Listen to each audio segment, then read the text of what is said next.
Renungan 14 Agustus. Mengapa tetap tinggal ketika yang lain pergi?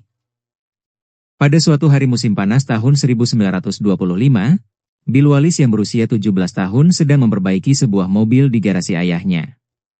Namun, pikirannya tertuju pada masa depan.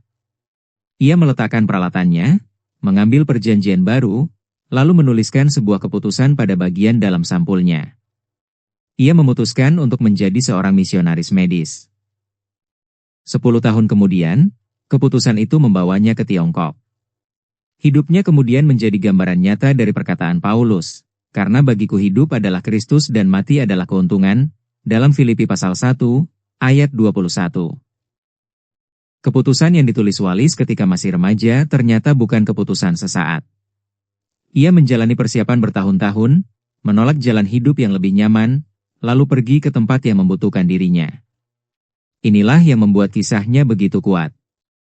Panggilan yang diyakini dari Tuhan tidak berhenti pada sebuah niat, tetapi diwujudkan melalui kesetiaan sehari-hari, bahkan ketika kesetiaan itu menuntut pengorbanan. Wallace menempuh pendidikan kedokteran dan menyelesaikan pelatihan bedah.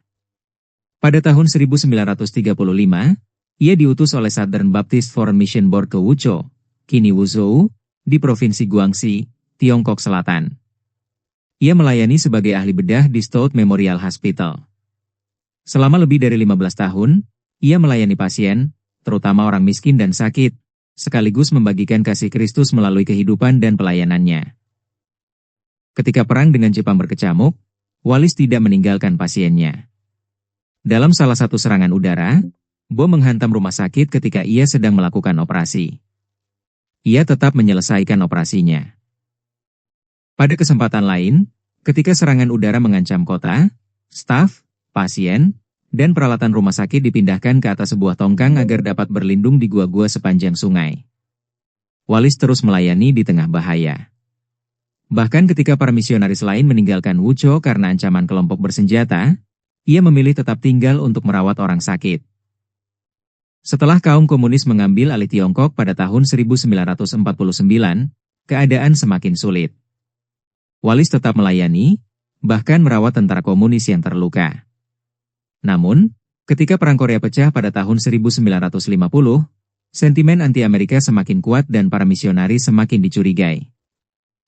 Pada dini hari, 19 Desember 1950, tentara komunis datang ke Stout Memorial Hospital dan menangkap Wallace.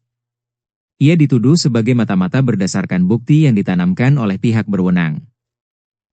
Di dalam penjara, Wallace mengalami interogasi dan penyiksaan. Ia meminta rekan-rekannya untuk terus mengurus rumah sakit dan mengatakan bahwa ia siap memberikan hidupnya jika diperlukan. Kurang dari 2 bulan kemudian, pada 10 Februari 1951, Wallace meninggal dalam tahanan pada usia 43 tahun. Pihak komunis menyatakan bahwa ia bunuh diri, tetapi para saksi yang melihat tubuhnya menolak mengesahkan tuduhan tersebut.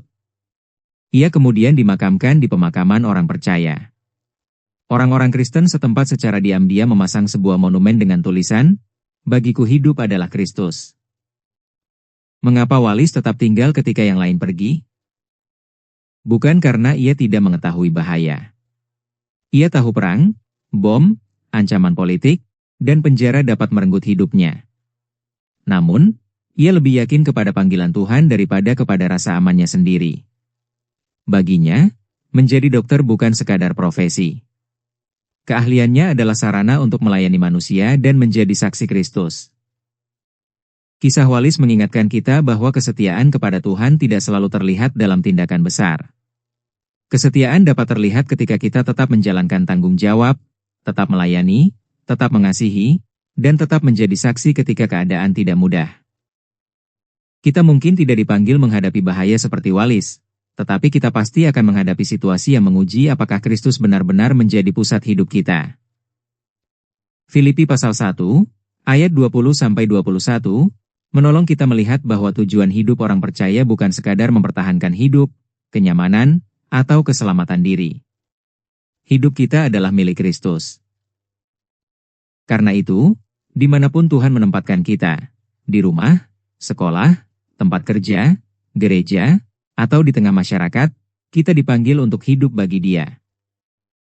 Pertanyaannya hari ini, Ketika keadaan menjadi sulit dan banyak orang memilih pergi, apakah kita tetap bersedia tinggal dan setia, selama Tuhan masih memberi kesempatan untuk melayani? Kiranya kita pun belajar memiliki keberanian yang sama. Bukan mencari penderitaan, tetapi tidak meninggalkan panggilan hanya karena keadaan menjadi sulit. Kesetiaan kepada Kristus dinyatakan dengan terus melakukan yang benar, di tempat Tuhan menempatkan kita.